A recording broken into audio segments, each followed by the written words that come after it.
Hi friends, പുതിയൊരു വീഡിയോയിലേക്ക് എല്ലാ കൂട്ടുകാർക്കും സ്വാഗതം. അപ്പോൾ നമ്മൾ കുറച്ച് ദിവസമായിട്ട് ഓസ്ട്രേലിയയിലേക്ക് എങ്ങനെ ഒരു രജിസ്റ്റേർഡ് നഴ്സായിട്ട് വരാമെന്നും അതിനുള്ള ആപ്ലിക്കേഷൻ പ്രോസസ്സ്, അതിന്റെ ജോലി സാധ്യതകൾ, എങ്ങനെ അപ്ലൈ ചെയ്യണം, ഇങ്ങനെയുള്ളൊക്കെ കുറെ കാര്യങ്ങളുടെ ഡീറ്റെയിൽസ് ആണ് ഇട്ടിട്ടുണ്ടായിരുന്നത്. അപ്പോൾ അതിനൊക്കെ നിങ്ങൾക്ക് ഇഷ്ടപ്പെടുന്നുണ്ട് എന്നുള്ളതിന് ഒരുപാട് നന്ദി. കമന്റ് ആയിട്ടും അല്ലാണ്ട് പേഴ്സണൽ മെസ്സേജസ് ഒക്കെ ആയിട്ടൊക്കെ ഒരുപാട് ക്വയറീസ് വരുന്നുണ്ട്. ഞാൻ പറ്റുന്ന പോലെയൊക്കെ അതിന് റിപ്ലൈ കൊടുത്തിട്ടുണ്ടെന്നാണ് എൻ്റെ ഒരു വിശ്വാസം. ഇനിയും റിപ്ലൈ വരാത്തവര് വിഷമിക്കേണ്ട. ഞാൻ നിങ്ങളുടെ ക്വസ്റ്റ്യൻസ് എല്ലാം കൂടെ ഇൻക്ലൂഡ് ചെയ്തിട്ട് ഒരു വീഡിയോ ആയിട്ട് തന്നെ ചെയ്യാമെന്ന് ഞാൻ പ്ലാൻ ചെയ്യുന്നുണ്ട് കേട്ടോ. കാരണം ഒരുപാട് ക്വയറീസ് വരുന്നുണ്ട് എനിക്ക് പേഴ്സണൽ മെസ്സേജസ് ഒക്കെ ആയിട്ട്. അപ്പോൾ അതവിടെ നിൽക്കട്ടെ. ഇപ്പൊ പുതുതായിട്ട് നമ്മൾ ഒരു രാജ്യത്തിലേക്ക് വരുമ്പോൾ നമുക്ക് ഒരുപാട് കൺസേൺസ് ഉണ്ടാവും അല്ലേ. ഇവിടെ വന്നു കഴിഞ്ഞിട്ടുണ്ടെങ്കിൽ എങ്ങനെയായിരിക്കും, അല്ലെങ്കിൽ ഞാൻ ഇപ്പം നിൽക്കുന്ന സ്ഥലത്തുള്ള പോലെയൊക്കെയുള്ള പ്രശ്നങ്ങളൊക്കെ അവിടെ ഉണ്ടാവുമോ, അല്ലെങ്കിൽ അതിനെക്കാട്ടിലും കുഴപ്പങ്ങളായിരിക്കുമോ, അങ്ങനെയൊക്കെ ഉള്ളത്. അപ്പോ ഇന്ന് നമുക്ക് ഏറ്റവും കൂടുതൽ പേർക്കുള്ള ഒരു കൺസേൺ ആണ് ഇവിടുത്തെ ആ ഒരു ഹെൽത്ത് കെയർ സിസ്റ്റം അല്ലെങ്കിൽ മെഡിക്കൽ ഫെസിലിറ്റീസ്. അത് നമുക്ക് എങ്ങനെ ആക്സസ് ചെയ്യാം, അങ്ങനെയൊക്കെയുള്ളത്. അത് നമ്മളുടെ ലൈഫിൽ ഒരു ഇമ്പോർട്ടന്റ് ആയിട്ടുള്ള കാര്യമാണ്. കാരണം നമുക്ക് ആർക്കും പ്രെഡിക്റ്റ് ചെയ്യാൻ പറ്റത്തില്ല നമുക്ക് എപ്പോ, എങ്ങനെ, എങ്ങനെ, ഏതൊരു സമയത്താണ് നമുക്കൊരു മെഡിക്കൽ എമർജൻസി വരിക, അല്ലെങ്കിൽ ഒരു ഡോക്ടറെ കാണേണ്ട ഒരു ആവശ്യം വരിക എന്നുള്ളത്. അപ്പോൾ ഇമ്പോർട്ടന്റ് ആയിട്ടുള്ള ഒരു കാര്യമാണ് നമ്മൾ ഇവിടുത്തെ ആ ഒരു മെഡിക്കൽ ഫെസിലിറ്റീസിനെ പറ്റിയിട്ട് നമ്മൾക്ക് ഏതൊക്കെ രീതിയിൽ പോകണം എന്നൊക്കെയുള്ള ഒരു കാര്യങ്ങളെ പറ്റിയിട്ട് മനസ്സിലാക്കിയിരിക്കുക എന്നുള്ളത്. അപ്പൊ ഇന്നത്തെ വീഡിയോയിൽ നമുക്ക് ഇവിടുത്തെ ഒരു ഹെൽത്ത് കെയർ സിസ്റ്റം ഒരു സാധാരണ പബ്ലിക്കിന് എങ്ങനെ ആക്സസ് ചെയ്യാം, അതിന്റെ എന്തൊക്കെയാണ് നമ്മൾ ശ്രദ്ധിക്കേണ്ടത് എന്നൊക്കെയുള്ള ഒരു കുഞ്ഞു ഡീറ്റെയിൽസ്. ഇത് ഈ വീഡിയോയിൽ പറയുന്ന കാര്യങ്ങൾ ഞാൻ സ്വന്തമായിട്ട് അനുഭവിച്ചതും പിന്നെ എനിക്ക് അല്ലാണ്ട് കുറച്ച് റിസർച്ച് ഒക്കെ ചെയ്ത് കിട്ടിയ കാര്യങ്ങളാണ്. ഇതിനെക്കാട്ടിലും കൂടുതൽ ഉണ്ടാവും. ഇൻ ഡെപ്ത് പോകാനൊന്നും ഉള്ള സമയം എനിക്കിവിടെ ആയിട്ടില്ല. പക്ഷെ എനിക്ക് ആസ് എ ബിഗിനർ എനിക്കിവിടെ മനസ്സിലാക്കി എടുക്കാൻ പറ്റിയ കുറച്ച് കാര്യങ്ങളൊക്കെയാണ് കേട്ടോ ഞാൻ ഷെയർ ചെയ്യുന്നത്. അപ്പൊ നമുക്ക് നേരെ വീഡിയോയിലോട്ട് പോകാം. എനിക്ക് പറയാനുള്ള ഒരു കാര്യം, നിങ്ങൾ വീഡിയോ സ്കിപ്പ് ചെയ്യാതെ മുഴുവനായിട്ട് കാണണം. കാരണം ഇതിന്റെ ലാസ്റ്റിലൊക്കെ ആയിരിക്കും ഒരുപാട് ഇമ്പോർട്ടന്റ് ആയിട്ടുള്ള കാര്യങ്ങൾ ചിലപ്പം വരുന്നത്. അപ്പൊ ഏതൊരു വീഡിയോയും മുഴുവനായിട്ട് കാണാതെ കമന്റ് ഇടുന്നവരടുത്താണ് എനിക്ക് പറയാനുള്ളത്. അതിൽ ആ ഒരു വീഡിയോയിൽ തന്നെ ഞാൻ മിക്കവാറും അതിനുള്ള ആ ഒരു ആൻസേഴ്സ് കൊടുത്തിട്ടുണ്ടാവും. പക്ഷെ അത് മുഴുവൻ കാണാതെ വീണ്ടും അതിനെപ്പറ്റിയുള്ള ഡൗട്ടുകൾ ചോദിക്കുമ്പോൾ നമുക്ക് റിപ്പീറ്റേറ്റീവ് ആയിട്ട് അതിന് മറുപടി പറയാനായിട്ടുള്ള ബുദ്ധിമുട്ടുണ്ടാവും. അപ്പൊ അതുകൊണ്ട് സ്കിപ്പ് ചെയ്യാതെ എല്ലാവരും വീഡിയോ കാണാനായിട്ട് ശ്രമിക്കുക കേട്ടോ, മുഴുവനായിട്ട്. ഓസ്ട്രേലിയൻ ഹെൽത്ത് കെയർ സിസ്റ്റം എന്ന് പറയുമ്പോൾ തന്നെ അതിനെ നമുക്ക് മൂന്നായിട്ട് തരംതിരിച്ചിട്ടുണ്ട്. എന്ന് പറയുമ്പോൾ അത് വലിയൊരു കാര്യമൊന്നുമില്ല. നമുക്കൊക്കെ അറിയുന്ന പോലെ തന്നെ primary care, secondary and tertiary care facility. അപ്പോ നമുക്ക് ഇത് 1 by 1 എന്താന്നുള്ളത് ആദ്യം മനസ്സിലാക്കിയിരിക്കണം. അതനുസരിച്ചിട്ടായിരിക്കും നമ്മളുടെ ആ ഒരു ഹെൽത്ത് കെയർ സിസ്റ്റം നമ്മൾ ആക്സസ് ചെയ്യുമ്പോൾ ആ ഒരു രീതിയിലായിരിക്കും നമ്മൾ പോകുന്നത്. പേര് പോലെ തന്നെ പ്രൈമറി കെയർ എന്നതുകൊണ്ട് ഉദ്ദേശിക്കുന്നത് എമർജൻസി അല്ലാത്ത കണ്ടീഷൻസ്, അതായത് നോൺ എമർജൻസി സിറ്റുവേഷൻസ് ആയിട്ടുള്ള മെഡിക്കൽ കണ്ടീഷൻസ് ഉള്ളവർക്ക് ആക്സസ് ചെയ്യാനുള്ള ആ ഒരു ഫെസിലിറ്റിനെയാണ് നമ്മൾ പ്രൈമറി കെയർ എന്നുള്ളത് ആ ഒരു ടേം കൊണ്ട് ഉദ്ദേശിക്കുന്നത്. അതിലാണ് നമ്മളുടെ GP സർവീസസ് വരുന്നത്. അതായത് നമ്മൾ ഇവിടെ വന്നു കഴിയുമ്പോൾ, ഇപ്പൊ നമ്മൾ UK ആണെങ്കിൽ നമുക്കറിയാം, നമ്മളൊരു ജനറൽ പ്രാക്ടീഷണറിന്റെ അടുത്ത് നമ്മളുടെ ഫുൾ ഫാമിലി നമ്മൾ രജിസ്റ്റർ ചെയ്യണം. അപ്പൊ അതുപോലെ തന്നെയാണ് ഇവിടുത്തെ സിസ്റ്റം. നമ്മൾ ഇവിടെ വന്നു കഴിയുമ്പോൾ നമുക്ക് നമ്മളുടെ ഒരു അടുത്തുള്ള അവൈലബിൾ ആയിട്ടുള്ള ഒരു GP സെന്ററിൽ പോയിട്ട് രജിസ്റ്റർ ചെയ്യാൻ പറ്റും. നമുക്ക് എന്തെങ്കിലും നോൺ എമർജൻസി ആയിട്ടുള്ള കേസുകൾ വരുവാണെന്നുണ്ടെങ്കിൽ നമ്മൾ GPയുടെ അപ്പോയിന്റ്മെന്റ് എടുത്തിട്ട് GPനെയാണ് കാണാൻ പോകുന്നത്. അപ്പോൾ ഫസ്റ്റ് പോയിന്റ് ഓഫ് കോണ്ടാക്ട് ആണ് ഈ GP എന്ന് പറയുന്നത്. പിന്നെ വരുന്നത് അതിനകത്ത് നമുക്ക് പ്രഗ്നൻസി സംബന്ധമായിട്ടുള്ള കാര്യങ്ങളൊക്കെ വരുമ്പോൾ മിഡ്വൈഫ്സിനെ കാണാം, നഴ്സ് പ്രാക്ടീഷണേഴ്സിനെ കാണാം. അങ്ങനെയൊക്കെയുള്ള കാര്യങ്ങൾ ഈ ഒരു പ്രൈമറി കോണ്ടാക്റ്റിലാണ് വരുന്നത്, പ്രൈമറി കെയറിലാണ് വരുന്നത്. പിന്നെ വരുന്നത് കമ്മ്യൂണിറ്റി ഹെൽത്ത് സെന്റേഴ്സ് ആണ്. അതായത് നമുക്കിപ്പോ നമ്മൾ ഒരു അഡ്മിഷൻ കഴിഞ്ഞിട്ട് പിന്നെ നമുക്ക് ഫോളോ അപ്പ് കെയർസ് കാര്യങ്ങളൊക്കെ വേണമെന്നുണ്ടെങ്കിൽ കമ്മ്യൂണിറ്റി ഹെൽത്ത് ഫെസിലിറ്റീസ് ആയിരിക്കും നമ്മളെ ഹെൽപ്പ് ചെയ്യാനായിട്ട് വരുന്നത്. പിന്നെ അതിൽ വരുന്നത് mental health services, drug and alcohol rehab, ആ ഒരു ട്രീറ്റ്മെന്റ്, കമ്മ്യൂണിറ്റി നഴ്സിംഗ് സർവീസസ്, പിന്നെ അങ്ങനെയുള്ള കാര്യങ്ങളൊക്കെയാണ് ഈ ഒരു പ്രൈമറി ഹെൽത്ത് എന്നതുകൊണ്ട് ഉദ്ദേശിക്കുന്നത്. അതായത് നമുക്ക് ഇമ്മീഡിയറ്റ് ഹോസ്പിറ്റൽ അഡ്മിഷൻ ഒന്നും വേണ്ട. നമുക്കൊരു സാധാരണ എന്തെങ്കിലും ഇപ്പൊ ഒരു ചെറിയൊരു തലവേദനയാണ് അല്ലെങ്കിൽ പനിയാണ്, ഇതൊക്കെ നമ്മൾ ആ ഒരു 1 ടൈം ട്രീറ്റ്മെന്റ് കൊണ്ട് മാറുന്ന രീതിയിലുള്ള അസുഖങ്ങൾക്കാണ് നമ്മൾ ഡയറക്റ്റ് ആയിട്ട് GPയുടെ അടുത്ത് പോകുന്നത്. അതാണ് പ്രൈമറി കെയർ എന്നതുകൊണ്ട് ഉദ്ദേശിക്കുന്നത്.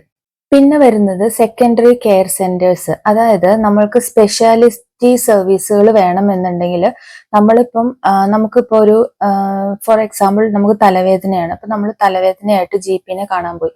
അപ്പൊ GP നമുക്ക് ഒന്നല്ലെങ്കിൽ 2 പ്രാവശ്യം മരുന്ന് തന്നു, അതുകൊണ്ടും നമുക്ക് മാറുന്നില്ല. അപ്പൊ ഫർദർ ഇൻവെസ്റ്റിഗേഷൻ വേണം. ലൈക്ക് ചിലപ്പോൾ അവര് ഒരു CT സ്കാൻ എടുക്കാൻ പറയും, കാരണം തലവേദനയാണല്ലോ, അതിന് അണ്ടർലൈങ് കോസ് കണ്ടുപിടിക്കാൻ, അങ്ങനെയൊക്കെയുള്ള.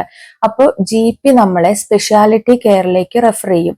അത് ഒരുപക്ഷെ ഒരു ഹോസ്പിറ്റലായിരിക്കാം, അല്ലെങ്കിൽ സ്പെഷ്യാലിറ്റി ഡോക്ടേഴ്സിന്റെ ഒരു ക്ലിനിക്ക്, അങ്ങനെ ഒക്കെ ആയിരിക്കാം.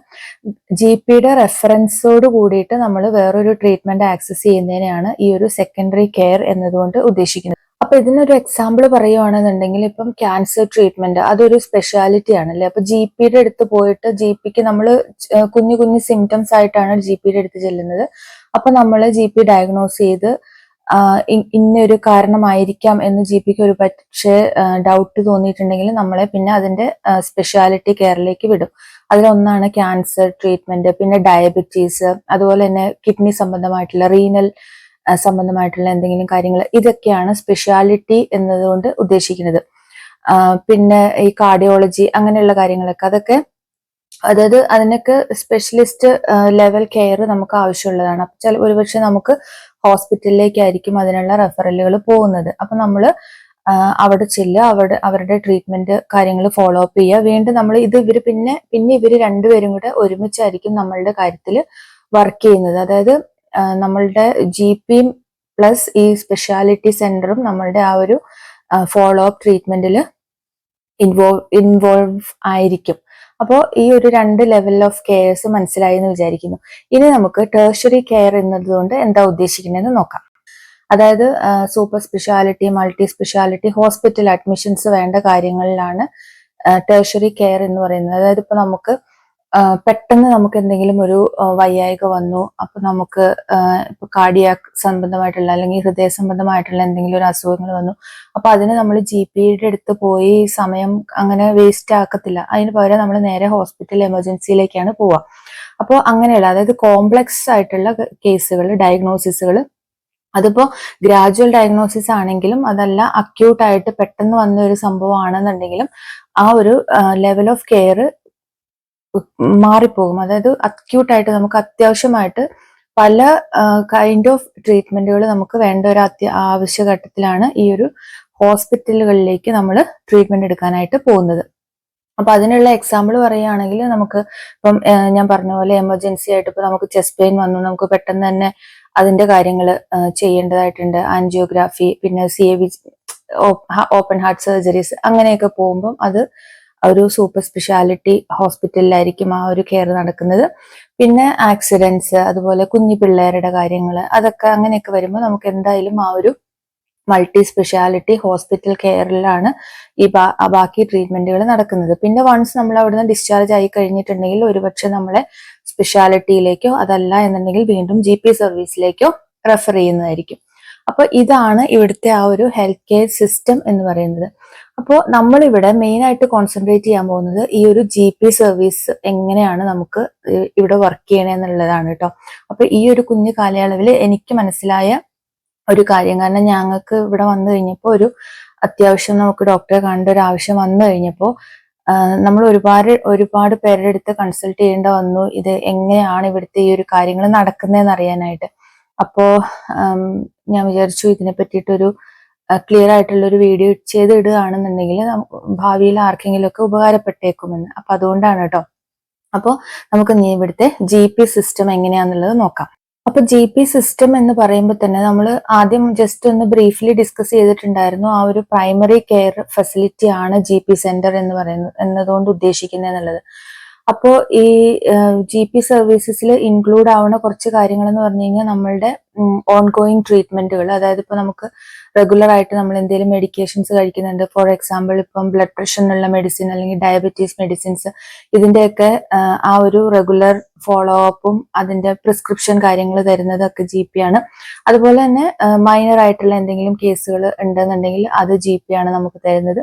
പിന്നെ റുട്ടീൻ ചെക്കപ്സ്, അതായത് ഇപ്പോ നമ്മളൊരു നിശ്ചിത ഏജ് കഴിഞ്ഞിട്ടുണ്ടെങ്കിൽ നമ്മളിങ്ങനെ പറയുമല്ലോ ബോഡി ചെക്കപ്സ് നടത്തണം, അപ്പോൾ നമുക്ക് നമ്മുടെ ബ്ലഡ് പ്രഷർ, ബ്ലഡ് ഷുഗർ ഇങ്ങനെയുള്ള കാര്യങ്ങളൊക്കെ നമുക്ക് റെഗുലർ ചെക്കപ്സിന് നടത്താം. അതുപോലെ തന്നെ ലേഡീസിനാണെന്നുണ്ടെങ്കിൽ സെർവൈക്കൽ സ്ക്രീനിങ്, അതായത് ക്യാൻസറിന്റെ എന്തെങ്കിലും ട്രേസസ് ഉണ്ടോ എന്നൊക്കെ അറിയാനുള്ള അങ്ങനെയുള്ള റെഗുലർ ചെക്കപ്സ്, പിന്നെ ഇമ്മ്യൂണൈസേഷൻസ്, അങ്ങനെയുള്ള കാര്യങ്ങൾ, വാക്സിനേഷന്റെ കാര്യങ്ങൾ, ഇതൊക്കെയാണ് GP നടക്കുന്നത്. പിന്നെ ഞാൻ നേരത്തെ പറഞ്ഞ പോലെ മെന്റൽ ഹെൽത്ത് സപ്പോർട്ട്, അങ്ങനെയുള്ള അതായത് നോൺ എമർജൻസി ആയിട്ടുള്ള എല്ലാ കാര്യങ്ങളും നമ്മൾ GP ക്ലിനിക്കിലാണ് പോകേണ്ടതായിട്ട് വരുന്നത്. അപ്പൊ ഇവിടെ മെയിൻ ആയിട്ടുള്ള ഒരു കൺസേൺ എന്താന്ന് വെച്ച് കഴിഞ്ഞാൽ നമ്മൾക്ക് പേയ്മെന്റിന്റെ ആ ഒരു ഇഷ്യൂ ആണ്. അതായത് നമ്മളുടെ GP സർവീസ് ഫ്രീ ആണോ അതോ നമ്മൾ പേയ്മെന്റ് കൊടുക്കണോ എന്നുള്ളത്. അപ്പോൾ ഞാനും ഇവിടെ വന്നു കഴിഞ്ഞപ്പോൾ എനിക്കും ഫസ്റ്റ് ഇതായിരുന്നു ഡൗട്ട് ഉണ്ടായിരുന്നത്. കാരണം ഒരുപാട് ക്ലിനിക്കിന്റെ, അതായത് ഒത്തിരി ക്ലിനിക്കിന്റെ ബോർഡുകൾ നമ്മൾ പലയിടത്തും കണ്ടിട്ടുണ്ടെങ്കിലും നമ്മൾ കൊളീഗ്സിന്റെ അടുത്തൊക്കെ അന്വേഷിച്ച് കഴിഞ്ഞപ്പം അവരൊരു പ്രത്യേക ഒരു ക്ലിനിക്കിന്റെ പേരാണ് പറഞ്ഞത്, നിങ്ങൾ അവിടെ പോയിട്ടാണ് രജിസ്റ്റർ ചെയ്യേണ്ടതെന്നുള്ളത്. അപ്പൊ ഞാൻ വിചാരിച്ചു നമുക്ക് ഇവിടെ തൊട്ടടുത്ത് വേറെയും കുറെ ക്ലിനിക്സ് ഉണ്ടല്ലോ, പിന്നെ എന്തുകൊണ്ടാണ് നമ്മൾ കുറച്ച് ദൂരെയുള്ള ആ ഒരു ക്ലിനിക്കിൽ പോകുന്നതെന്ന്. അപ്പോൾ അതിനെ പറ്റിയിട്ട് ഞാൻ കൂടുതൽ ഡിസ്കസ് ചെയ്തപ്പോഴാണ് വീണ്ടും കുറച്ചും കൂടെ കാര്യങ്ങൾ നമുക്ക് ക്ലിയർ ആയിട്ട് വന്നത്. അതായത് ഇവിടെ പ്രൈവറ്റ് GP ക്ലിനിക്സും അതല്ലാതെ ഗവൺമെന്റ്, അതായത് നമ്മുടെ മെഡിക്കെയർ സപ്പോർട്ട് ചെയ്യുന്ന GP ക്ലിനിക്സും ഉണ്ട്. അപ്പൊ അതിന് പറയുന്നത് ബൾക്ക് ബില്ലിംഗ് ക്ലിനിക്സ് എന്നാണ്. ഈ ബൾക്ക് ബില്ലിംഗ് എന്ന് പറഞ്ഞു കഴിഞ്ഞിട്ടുണ്ടെങ്കിൽ നമ്മൾ അപ്പോയിന്റ്മെന്റ് എടുത്ത് ഡോക്ടറെ കാണുന്നതിന് നമ്മളുടെ കയ്യിൽ നിന്ന് യാതൊരു പൈസയും നമ്മൾ മുടക്കേണ്ടതായിട്ടില്ല. നേരെ മറിച്ച് നമ്മുടെ മെഡിക്കെയർ കാർഡിൽ അത് കവറായി പൊക്കോളും. അതായത് നമുക്ക് മെഡിക്കെയർ നമ്പർ ഉണ്ടെങ്കിലാണ് ഈ ഒരു ബൾക്ക് ബില്ലിംഗ് ഫെസിലിറ്റി നമുക്ക് അവൈലബിൾ ആകുന്നത്. ഇവിടെ വരുന്ന ഒരു പ്രശ്നം എന്താണെന്ന് വെച്ച് കഴിഞ്ഞാൽ നമ്മളുടെ ഒരു ഏരിയയിൽ ചിലപ്പം 1 അല്ലെങ്കിൽ 2 ബൾക്ക് ബില്ലിംഗ് GPs ആണ് നിലവിൽ ഉണ്ടാവുള്ളൂ. ഇപ്പൊ നമുക്ക് ഇവിടെ വളരെ കുറവാണ്.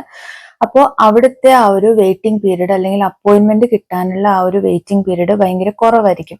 അപ്പൊ ഞാൻ ഗൂഗിൾ ചെയ്തപ്പോൾ എനിക്ക് അറിയാൻ കഴിഞ്ഞത് എന്താന്ന് വെച്ച് കഴിഞ്ഞാൽ ഈ ബൾക്ക് ബില്ലിംഗ് ചെയ്യുന്ന GPസിന് കിട്ടുന്ന പേയ്മെന്റ് മറ്റ് പ്രൈവറ്റ് GPസിനെ വെച്ചിട്ട് വളരെ കുറവായിരിക്കും. അപ്പൊ അതുകൊണ്ട് തന്നെ ഒരുപാട് പേരൊന്നും ഈ ഒരു പ്രാക്ടീസിൽ ഇരിക്കാനായിട്ട് താല്പര്യപ്പെടുന്നില്ല.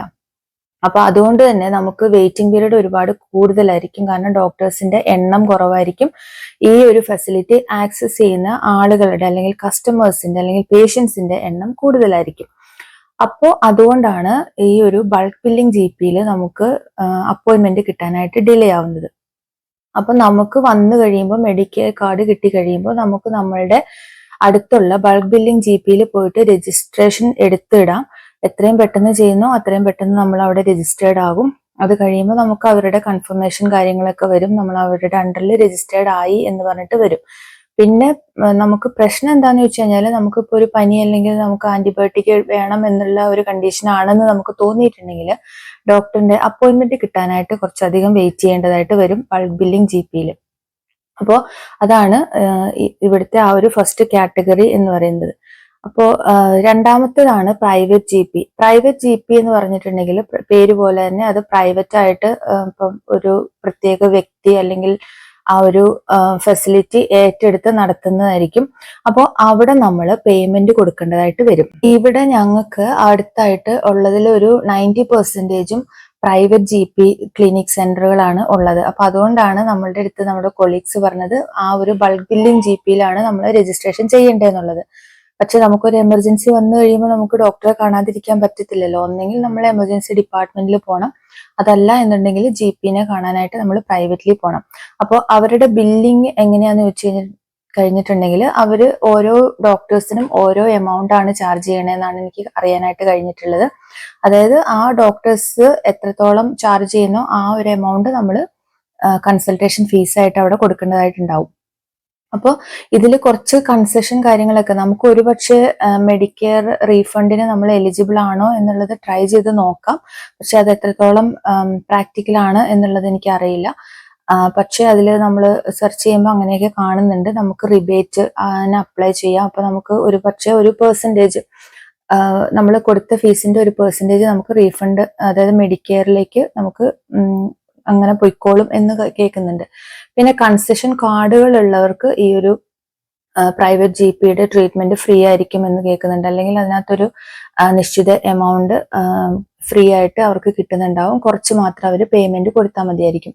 പിന്നെ 16 വയസ്സിൽ താഴെയുള്ള കുട്ടികൾക്കും ഈ ഒരു പ്രൈവറ്റ് GP കൺസൾട്ടേഷൻ ഒരു പരിധിവരെ ഫ്രീ ആണെന്ന് കണ്ടിട്ടുണ്ട്. പക്ഷെ അത് എല്ലായിടത്തും ഉണ്ടാവാനുള്ള ചാൻസ് ഇല്ല.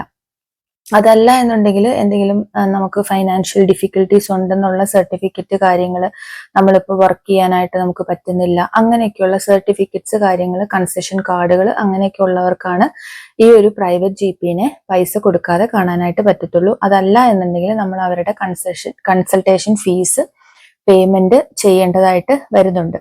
പിന്നെ മൂന്നാമത്തെ ഒരു കാറ്റഗറിയാണ് മിക്സ്ഡ്. അതായത് അവര് ആ ഒരു സർവീസിൽ ബൾക്ക് ബില്ലിങ്ങും ചെയ്യും, ഫീസ് വാങ്ങിച്ചിട്ട് പ്രൈവറ്റ് കൺസൾട്ടേഷനും ചെയ്യുന്നതായിട്ടുള്ള ആ ഒരു കാറ്റഗറിയും കൂടിയുണ്ട്. അപ്പൊ നമ്മൾ ഡോക്ടേഴ്സിനെ നമ്മൾ ഫോൺ ചെയ്യുമ്പോൾ തന്നെ നമുക്ക് ചോദിക്കാനുള്ള ആ ഒരു അവസരമുണ്ട്. അതായത് അവർ ബൾക്ക് ബില്ലിംഗ് ചെയ്യുവോ അതോ നമ്മൾ പേയ്മെന്റ് ചെയ്യണോ എന്നുള്ളത്. അപ്പോൾ ഇതാണ് ഇവിടുത്തെ ആ ഒരു GP സർവീസിലുള്ള ഡിഫറൻസസ്. ഇനിയുമ്പോൾ നമുക്ക് എങ്ങനെ ഇവിടെ നമ്മൾക്ക് ഇപ്പൊ എന്തെങ്കിലും ഒരു അസുഖം വന്നു കഴിഞ്ഞിട്ടുണ്ടെങ്കിൽ നമ്മൾ എന്ത് ചെയ്യണം എന്നുള്ളതാണ് അടുത്തതായിട്ട് ഞാൻ പറയാൻ പോകുന്നത്. ഇപ്പൊ നമുക്ക് സഹിക്കാൻ വയ്യാത്ത എന്തെങ്കിലും ഒരു അസുഖം, അതായത് നമുക്ക് എത്രയും പെട്ടെന്ന് നമ്മൾ ഡോക്ടറെ കണ്ടേ പറ്റുള്ളൂ എന്നുള്ള ആ ഒരു എമർജൻസി സിറ്റുവേഷൻ, ഇപ്പൊ നമുക്ക് തന്നെ അറിയാലോ. ഇപ്പോൾ പെട്ടെന്ന് എന്തെങ്കിലും നമുക്ക് ട്രീറ്റ്മെന്റ് എടുത്തില്ലെങ്കിൽ നമുക്ക് എന്തെങ്കിലും സംഭവിക്കും എന്നുള്ള ആ ഒരു അവസ്ഥയിൽ വരുന്ന സമയത്ത് നമുക്ക് ഉറപ്പായിട്ടും അടുത്തുള്ള ഗവൺമെന്റ് ഹോസ്പിറ്റലിലോട്ട് പോകാം.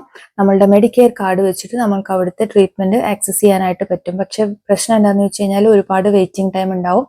എമർജൻസിയിൽ നമുക്ക് ആ ഒരു ട്രയാജിങ് സിസ്റ്റം ഒക്കെ കഴിഞ്ഞിട്ട്, അപ്പൊ അത്രയ്ക്ക് എമർജൻസി ആണെങ്കിൽ മാത്രമാണ് നമുക്ക് ട്രീറ്റ്മെന്റ് കിട്ടത്തുള്ളൂ. അതല്ല എന്നുണ്ടെങ്കിൽ ഒരു 4 to 5 hours minimum waiting period ഉണ്ടാവും. പക്ഷെ അവർ നമുക്ക് പ്രോപ്പർ ആയിട്ടുള്ള ട്രീറ്റ്മെന്റ് തരും. ഈ ട്രീറ്റ്മെന്റ് കഴിഞ്ഞിട്ടുണ്ടെങ്കിൽ പിന്നത്തെ ഫോളോ അപ്പ് നമ്മൾ ഒരുപക്ഷെ GPയുടെ അടുത്തായിരിക്കും ചെയ്യേണ്ടതായിട്ടുണ്ടാവുക. അപ്പോൾ അതാണ് ഒന്നാമത്തെ കാര്യം എന്നുള്ളത്. അതല്ല എന്നുണ്ടെങ്കിൽ നമുക്ക് കുറച്ച് സമയം വെയിറ്റ് ചെയ്യാൻ പറ്റും. ഇപ്പൊ നമുക്കൊരു കാല് വേദനയാണ് അല്ലെങ്കിൽ കാലിന്റെ മുട്ടിന് വേദനയാണ്, അപ്പൊ നമുക്ക് കുറച്ച് ബ്ലഡ് ടെസ്റ്റും കാര്യങ്ങളൊക്കെ ചെയ്യണം, നമുക്ക് സഹിക്കാവുന്ന ഒരു കാര്യമാണ് എന്നുള്ള ഒരു അവസ്ഥയാണെന്നുണ്ടെങ്കിൽ നമ്മൾ GP ക്ലിനിക്കിൽ അപ്പോയിന്റ്മെന്റിന് കോൾ ചെയ്തിട്ട് അവരുടെ അപ്പോയിന്റ്മെന്റിനായിട്ട് വെയിറ്റ് ചെയ്യുക. എന്നിട്ട് നമ്മളുടെ ബാക്കി ട്രീറ്റ്മെന്റ് കാര്യങ്ങൾ ചെയ്യുക. അതുവഴിയായിട്ട് നമുക്ക് പോകാൻ പറ്റും.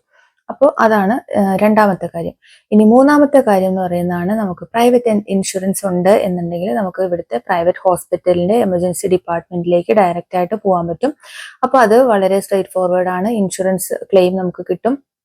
അപ്പൊ അതിനെ പറ്റിയിട്ട് ഞാൻ വേറൊരു വീഡിയോ ചെയ്തിടാം. കാരണം പ്രൈവറ്റ് ഇൻഷുറൻസ് എങ്ങനെയാണ്, അതിന്റെ ഉപകാരങ്ങൾ എന്തൊക്കെയാണ്, ഗുണങ്ങൾ എന്തൊക്കെയാണ് എന്നൊക്കെയുള്ളതിനെ പറ്റിയിട്ട് ഞാൻ വേറൊരു വീഡിയോ ആയിട്ട് ചെയ്യാന്നാണ് വിചാരിക്കുന്നത്. അപ്പൊ അതുകൊണ്ട് തന്നെ അതിനെ പറ്റിയിട്ട് ഇവിടെ ഞാൻ ഒരുപാട് പറയുന്നില്ല.